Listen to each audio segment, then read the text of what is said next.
வணக்கம் நண்பர்களே.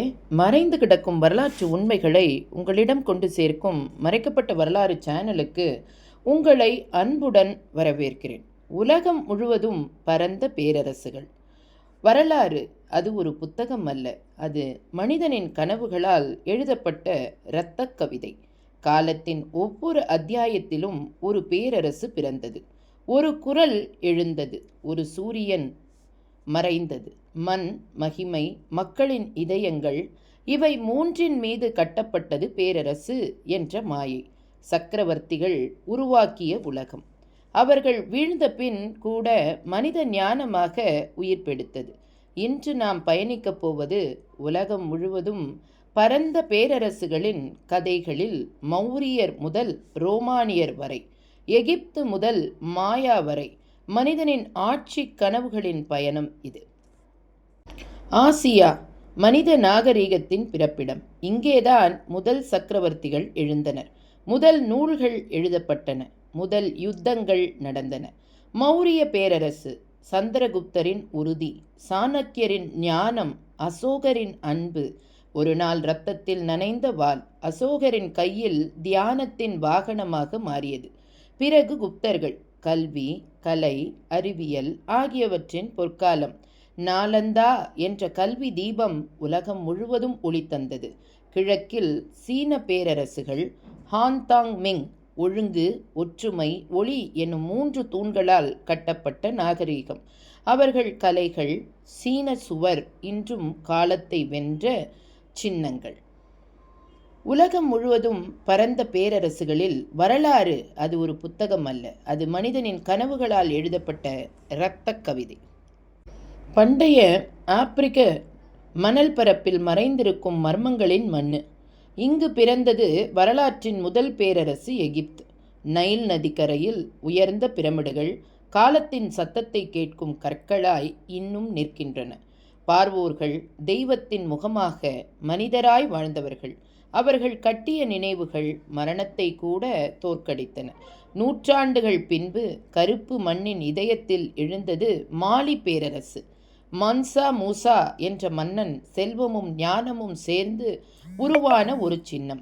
அவரது தங்கத்தின் ஒளியில் சஹாரா பாலைவனமே பிரகாசித்தது. மாலியின் நகரங்கள் உலக வர்த்தகத்தின் நரம்புகளாக மாறின. இதே வேளையில் மத்திய கிழக்கில் எழுந்தது ஒட்டமான் பேரரசு. சுல்தான்களின் ஆட்சி, முஸ்லிம் பண்பாட்டின் பெருமை உலக வரைபடத்தில் ஒரு புதிய நிறத்தை வரைந்தது. கலை, கல்வி, சாஸ்திரம், நம்பிக்கை, இந்த 4 தூண்களே அவர்கள் நாகரீகம் வளர்ந்தது. எகிப்தின் பிரமிடுகளும் ஒட்டமான் மசூதிகளும் மனித நம்பிக்கையின் 2 முனைகளாக இன்றும் பேசப்படுகின்றன. மற்றொரு அறிவும் ஆட்சியும் இணைந்த மண்ணு. இங்குதான் மனித ஞானம் வாளின் நுனியில் மலர்ந்தது.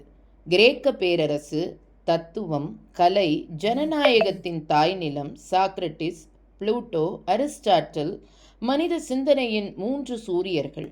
கிரேக்கர்களின் பாறை கோவில்கள் யுத்த மேடைகளின் சத்தத்திலும் கலை பேசும் கலாச்சாரம். பின்னர் எழுந்தது ரோமானிய பேரரசு. இரும்பு, ஒழுங்கு, சட்டம் என்ற 3 கம்பிகளில் கட்டப்பட்டது. ரோமின் தெருக்களில் மின்னியது வெறும் வாள் அல்ல, ஒரு பேரரசின் ஒழுக்கம். ஜூலியஸ் சீசர் மனித வரலாற்றின் ஒரு பெயர் மட்டுமல்ல, ஆட்சியின் பொருள் என்ன என்பதை கற்றுக் கொடுத்த கதை. அவர்களின் சாலைகள், சட்டங்கள், கட்டிடங்கள் இன்றும் நவீன உலகத்தின் அடித்தளமாக நிற்கின்றன. காலம் நகர்ந்தது. கத்தோலிக்க திருச்சபை, பிரான்ஸ், ஸ்பெயின், போர்ச்சுகல் எல்லோரும் உலகை தேடிய நாடுகள். ஆனால் வரலாற்றின் உச்சியில் அமர்ந்தது ஒன்று, பிரிட்டிஷ் பேரரசு. சூரியன் மறையாத பேரரசு என்று உலகம் கூறியது. அவர்கள் வர்த்தகத்தாலும் கல்வியாலும் உலகம் முழுவதும் தடம் பதித்தனர். ஆனால் ஒவ்வொரு பேரரசின் நிழலிலும் ஒரு வழி இருந்தது. அடிமைகள், போராட்டங்கள், சுதந்திரத்தின் மௌனம்.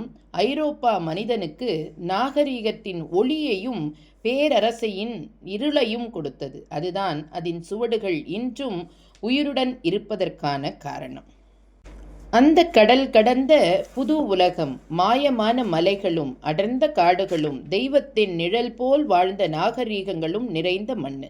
இங்கு பிறந்தது மாய நாகரீகம். விண்மீன்களை ஆராய்ந்த அறிவு, கடவுள்களுடன் உரையாடிய கலை, அவர்கள் கோவில்கள் வானத்தை தொட, அவர்கள் கணிதம் விண்வெளியை தொடர்ந்தது.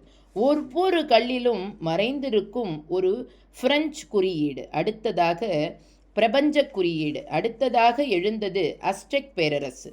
போரின் நரம்புகள், நம்பிக்கையின் இதயம். அவர்கள் கடவுளுக்கு இரத்தம் அர்ப்பணித்தனர். ஆனால் அந்த அர்ப்பணிப்பே அவர்கள் வாழ்வின் அர்த்தமாக இருந்தது. சூரிய தெய்வத்தின் கோவிலில் ஒளிவிழும் ஒவ்வொரு கணமும் ஒரு புதிய நாளின் பிறப்பை குறித்தது. அதன்பின் உயர்ந்த மலைகளில் மறைந்திருந்தது இன்கா பேரரசு. ஆன்டிஸ் மலைத்தொடர்களின் மீது கட்டிய நகரங்கள், கற்கள் பேசும் மௌனத்தில் உயிர் கொண்ட நாகரீகம். தங்கம், நிலம், தெய்வம் மூன்றையும் சமமாக மதித்த மக்கள். அவர்கள் பாதைகளை, மேகங்களை கடந்து சென்றன. ஆனால் ஒரு நாள் வெள்ளை முகம் கொண்ட வெளிநாட்டவர்கள் வந்தார்கள். அவர்களுடன் வந்தது புதிய ஆயுதங்கள், புதிய நோய்கள், புதிய பேரரசை. மாயா, அஸ்டிக், இன்கா மூன்று பேரரசுகளும் ஒரு காலத்தில் சூரியனாக பிரகாசித்தன. ஆனால் காலம் அவற்றை மௌனமாக்கியது.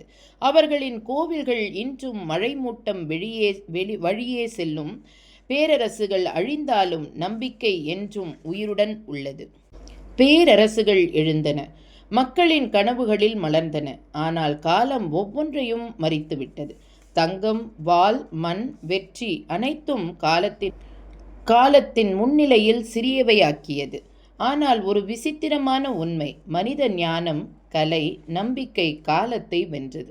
மௌரியர், அசோகரின் சமாதி, ரோமானிய சட்டம், மாயா கணிதம், ஒவ்வொரு பேரரசும் இந்த உலகிற்கு ஒரு கதை அளித்தது. இன்று நம்மிடம் உள்ளது அந்த கதைகள், அந்த அறிவு, அந்த பெருமை. நாம் பார்க்கும் வரைபடத்தில் நிழல்கள் மறைந்தாலும் ஒளி எப்பொழுதும் உயிரோடு உள்ளது. பேரரசுகள் முடிந்தாலும் மனிதம் இன்னும் தொடர்ந்து கொண்டே இருக்கிறது. அறிவின் பேரரசு, அது எப்பொழுதும் உயிருடன் இருக்கும். இந்த பயணம் உலகம் முழுவதும் பரந்த பேரரசுகளின் கதை.